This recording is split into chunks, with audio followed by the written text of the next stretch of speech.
وصفتنا النهاردة وصفة سهلة وبسيطة جدا. بنعملها طبعا لما نكون مستعجلين في اي حاجة. هنعمل كفتة بالبطاطس بطريقة سهلة في الفرن على طول، مفيهاش ولا نقطة زيت، هتتعمل بمنتهى السهولة. هنجيب معانا هنا لحمة مفرومة، عليها شبت وبقدونس، عليها معلقة توم صغيرة، عليها بصلة متوسطة مفرومة، والبهارات بقى ملح، فلفل اسود، كزبرة ناشفة، مفيش اكتر من كده. هنفرمهم كده لحد ما يبقوا معانا بالشكل ده. بعد كده هنشكلها زي ما انتوا شايفين، ونحط شرايح بطاطس، شرايح طماطم، شرايح فلفل اخضر، ونرصها في صينية.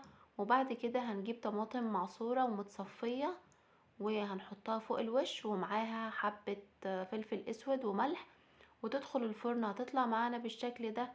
ولو الوصفة عجبتكم لايك وشير واشتراك في قناتي، واشوفكم دايما